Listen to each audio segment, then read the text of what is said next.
ಎಲ್ರಿಗೂ ನಮಸ್ಕಾರ. Welcome back to my channel. ನಾನಿವತ್ತು ನಿಮಗೆ ಹೆಸರು ಕಾಳು ಬಸ್ಸಾರು ಹಾಗೆ ಹೆಸರು ಕಾಳಿನ ಪಲ್ಯನ ಮಾಡೋದು ಹೇಗೆ ಅಂತ ರೆಸಿಪಿನ ಶೇರ್ ಮಾಡ್ಕೊಳ್ತಾ ಇದ್ದೀನಿ. ತುಂಬಾ ಟೇಸ್ಟಿಯಾಗಿರುತ್ತೆ ಈ ಸಾಂಬಾರು. ನೀವು ಒಂದ್ಸಲ ಟ್ರೈ ಮಾಡಿ. ಮೊದಲಿಗೆ ನಾನು ಒಂದು ಕುಕ್ಕರ್ಗೆ ಅರ್ಧ ಬೌಲಷ್ಟು ಹೆಸರು ಕಾಳನ್ನ 2-3 ಸಲ ಚೆನ್ನಾಗಿ ವಾಶ್ ಮಾಡಿ ಸೇರಿಸ್ಕೊಳ್ತಾ ಇದ್ದೀನಿ. ನಾನಿಲ್ಲಿ ಕಡಿಮೆ ಕ್ವಾಂಟಿಟಿಲಿ ಮಾಡ್ಕೊಳ್ತಾ ಇದ್ದೀನಿ. ನೀವು ಜಾಸ್ತಿ ಕ್ವಾಂಟಿಟಿಲಿ ಮಾಡ್ಕೊಳ್ಳೋದಿದ್ರೆ ಕಾಳನ್ನ ಸ್ವಲ್ಪ ಜಾಸ್ತಿ ಸೇರಿಸ್ಕೊಳ್ಳಿ. ಈಗ ಈ ಕಾಳು ಮುಳುಗಷ್ಟು ನೀರನ್ನು ಸೇರಿಸಿ ಸ್ವಲ್ಪ ಉಪ್ಪನ್ನು ಹಾಕಿ ಕುಕ್ಕರ್ ಮುಚ್ಚಳನ ಮುಚ್ಚಿ 2 ವಿಷಲ್ ಕೂಗಿಸ್ಕೊಳ್ಳೋಣ. ಯಾರಾದರೂ ಹೊಸದಾಗಿ ನಮ್ಮ ವಿಡಿಯೋನ ನೋಡ್ತಾ ಇದ್ದರೆ ನಮ್ಮ ಚಾನಲ್ನ ಸಬ್ಸ್ಕ್ರೈಬ್ ಮಾಡಿಕೊಂಡು ಸಪೋರ್ಟ್ ಮಾಡಿ. ನೀವಿವಾಗ ನೋಡ್ತಾ ಇರ್ಬೋದು ಕಾಳೆಲ್ಲ ತುಂಬಾ ಚೆನ್ನಾಗಿ ಬೆಂದಿದೆ. ನಿಮಗೆ ಕಾಳು ಸ್ವಲ್ಪ ಇನ್ನೂ ಸಾಫ್ಟಾಗಿ ಬೇಕು ಅಂತ ಅನಿಸಿದ್ರೆ ಇನ್ನೂ 1 ವಿಷಲ್ ಎಕ್ಸ್ಟ್ರಾ ಕೂಗಿಸ್ಕೊಳ್ಳಿ. ಈಗ ಇದನ್ನು ಸಪ್ರೇಟ್ ಮಾಡ್ಕೊಳ್ಳೋಣ.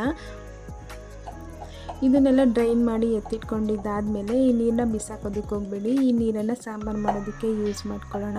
ಮೊದಲಿಗೆ ನಾನಿಲ್ಲಿ ಒಂದು ಮಿಕ್ಸಿ ಜಾರ್ಗೆ ಅರ್ಧ ಕಪ್ಪಷ್ಟು ತೆಂಗಿನಕಾಯಿ ತುರಿ ಹಾಗೆ ಒಂದು 10-12 ಪೀಸಷ್ಟು ಬೆಳ್ಳುಳ್ಳಿನ ಸೇರಿಸ್ಕೊಂಡಿದ್ದೀನಿ. ಇದ್ರ ಜೊತೆಗೆ ಒಂದು ಅರ್ಧ ಟೀ ಸ್ಪೂನಷ್ಟು ಜೀರಿಗೆನ ಸೇರಿಸ್ಕೊಂಡು 1 ಟೀ ಸ್ಪೂನಷ್ಟು ಅಚ್ಚ ಪುಡಿನ ಸೇರಿಸ್ಕೊಳ್ತಾ ಇದ್ದೀನಿ. ನಿಮಗೆ ಖಾರ ಜಾಸ್ತಿ ಬೇಕು ಅಂತ ಅನಿಸಿದ್ರೆ ಜಾಸ್ತಿ ಖಾರದ ಪುಡಿನ ಸೇರಿಸ್ಕೊಳ್ಬೋದು. ಹಾಗೆ ಒಂದು ಸಣ್ಣ ನಿಂಬೆಹಣ್ಣು ಗಾತ್ರದಷ್ಟು ಹುಣಸೆಹಣ್ಣನ್ನು ಸೇರಿಸ್ಕೊಂಡಿದ್ದೀನಿ. ಹಾಗೆ ಮೊದಲೇ ಬೇಯಿಸ್ಕೊಂಡಿರುವಂತಹ ಅರ್ಧ ಕಪ್ಪಷ್ಟು ಹೆಸರು ಕಾಳನ್ನ ಸೇರಿಸ್ಕೊಂಡು ಸ್ವಲ್ಪ ಕೊತ್ತಂಬರಿ ಸೊಪ್ಪನ್ನು ಸೇರಿಸ್ಕೊಂಡಿದ್ದೀನಿ. ಹಾಗೆ ಇದಕ್ಕೆ ನೀರು ಹಾಕಿ ಇದನ್ನು ನುಣ್ಣಗೆ ರುಬ್ಬಿ ಎತ್ತಿಟ್ಕೊಳ್ಳೋಣ.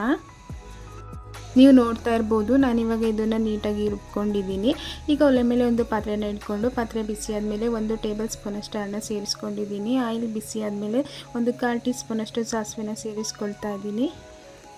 ಇದ್ರ ಜೊತೆಗೆ ಒಂದು 5-6 ಪೀಸಷ್ಟು ಕ್ರಷ್ ಮಾಡ್ಕೊಂಡಿರುವಂಥ ಬೆಳ್ಳುಳ್ಳಿ ಹಾಗೆ ಸ್ವಲ್ಪ ಕರಿಬೇವಿನ ಸೊಪ್ಪು ಹಾಗೆ 2 ಒಣಮೆಣಸಿನ್ಕಾಯನ್ನ ಸೇರಿಸ್ಕೊಂಡು ಚೆನ್ನಾಗಿ ಒಗ್ಗರಣೆ ಮಾಡ್ಕೊಳ್ಳೋಣ. ನೀವು ಬೇಕಿದ್ರೆ ಸ್ವಲ್ಪ ಹಿಂಗನ್ನು ಕೂಡ ಸೇರಿಸ್ಕೊಳ್ಬೋದು. ಇದೆಲ್ಲ ಚೆನ್ನಾಗಿ ಫ್ರೈ ಆಗಿದ್ದಾದಮೇಲೆ ಇದ್ರ ಜೊತೆಗೆ ನಾವು ಮೊದಲೇ ಗ್ರೈಂಡ್ ಮಾಡಿ ಇಟ್ಕೊಂಡಿರುವಂತಹ ಮಸಾಲೆನ ಸೇರಿಸಿ ಚೆನ್ನಾಗಿ ಮಿಕ್ಸ್ ಮಾಡ್ಕೊಳ್ಳೋಣ. ಎಲ್ಲ ಚೆನ್ನಾಗಿ ಮಿಕ್ಸ್ ಮಾಡ್ಕೊಂಡಿದ್ದಾದಮೇಲೆ ಮಿಕ್ಸಿ ಜಾರ್ಗೆ ಸ್ವಲ್ಪ ನೀರು ಹಾಕಿ ಅದನ್ನು ಕೂಡ ಸೇರಿಸ್ಕೊಳ್ತಾ ಇದ್ದೀನಿ. ಹಾಗೆ ಇದ್ರ ಜೊತೆಗೆ ಮೊದಲೇ ಕಾಳನ್ನು ಬೇಯಿಸಿ ಎತ್ತಿಟ್ಕೊಂಡಿರುವಂಥ ನೀರನ್ನು ಕೂಡ ಸೇರಿಸ್ಕೊಂಡು ಕನ್ಸಿಸ್ಟೆನ್ಸಿನ ಅಡ್ಜಸ್ಟ್ ಮಾಡ್ಕೊಳ್ಳಿ. ಬಸ್ಸಾಂಬಾರೆಲ್ಲ ಯಾವಾಗಲೂ ತೆಳುವಾಗಿದ್ರೇ ತುಂಬಾ ಚೆನ್ನಾಗಿರುತ್ತೆ. ಇವಾಗ ಒಂದ್ಸಲ ಚೆನ್ನಾಗಿ ಮಿಕ್ಸ್ ಮಾಡಿ ಇದನ್ನು ಚೆನ್ನಾಗಿ ಕುದಿಸ್ಕೊಳ್ಳೋಣ. ಬಿಸಿ ಬಿಸಿ ಮುದ್ದೆ ಅನ್ನಕ್ಕೆಲ್ಲ ತುಂಬಾ ಚೆನ್ನಾಗಿರುತ್ತೆ. ಇವಾಗ ಇದನ್ನು ಕುದಿಯೋದಕ್ಕೆ ಬಿಡೋಣ.